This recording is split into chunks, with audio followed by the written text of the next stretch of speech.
What is going on, guys? Laz over here at Pondering Creations Farm. We are making grape juice today, or I guess you could also say preserving grapes. I'm going to put the recommended directions here on the screen, and then I'm going to show you what I'm going to do. Here is my canning station set up. I've got my breakfast going on. I preserved peaches in light syrup in the summer, and I made a seltzer out of it. I'm also having some as a little snack here for breakfast. But I've got my grapes. They're in here cleaning with some vinegar. For all this water, I did about a half a cup of vinegar, and I'm just letting them soak. We're going to get them all off the stems, and hopefully they'll be nice and clean by then. We're just going to get them right into the jars, but first we're going to get the sugar in there. These are just some grapes that I got at the store. If I could have gotten organic, I absolutely would have. These were on sale, and this is the first time I'm doing this project, so I figured I love cranberry juice like this. I love the peaches, so I'm going to see what it's like with some grapes. You can water bath can any kind of fruit in syrup because the syrup makes it the right acidity. But today we are pressure canning because I am using coconut sugar, and coconut sugar is off recipe. So I'm going to pressure can this for 20 minutes. Another thing that enables me to do though is not use sterilized jars. Now these are clean, and even though they were clean, I just hand washed them all.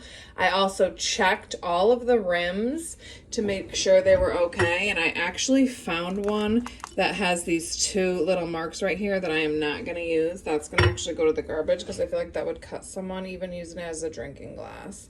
But I checked everything real good. My hands are clean.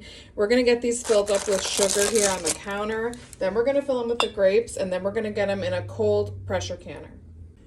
So I just put a 1/3 cup of coconut sugar in every single one of these. You don't want to use any mushy ones, or if they have mold on them, you want to make sure that they're actually the peak of freshness, or actually the directions on the National Center for Home Food Preservation say a little bit before.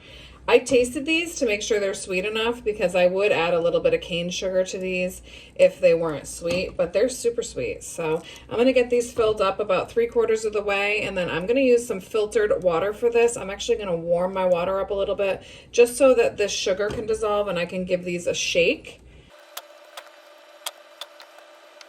The next thing we're going to do is get these filled up with water to 1 inch of headspace. If you have a water filter, you're going to want to use filtered water. So I filled them up with grapes to about 3/4 when I'm doing fruit, but you can, say you wanted to make these in pints for travel, you don't need to use as many grapes per quart. It will take up more space on your shelf because they'll have more of a footprint, but I like to kind of do concentrates because I make seltzers out of this anyway, so I'm diluting this. So even if it is a little strong, you can always dilute it. There's a lot of great medicinal benefits for these grapes, and I'm not just going to dispose of these after I strain off the grape juice. We're going to use these. I'm probably going to put these in the freezer and use them like ice cubes in seltzers. We're going to eat these because these grape skins are great for you. And then you're just going to want to get everything clean. I put this in here with sugar with a funnel, so these are clean pretty much. So this is going to be nice and easy.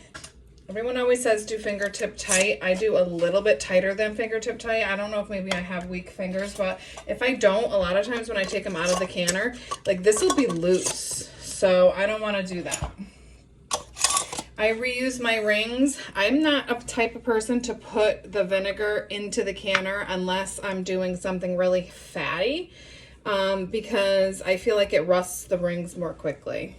I always like to do this on a tray so that I'm not making a million trips back and forth. It went from warm to heat, and now we are canning. Maybe someday those will be from our own orchard. Who knows? Here's how they look done, and they'll be ready in 4 to 6 weeks.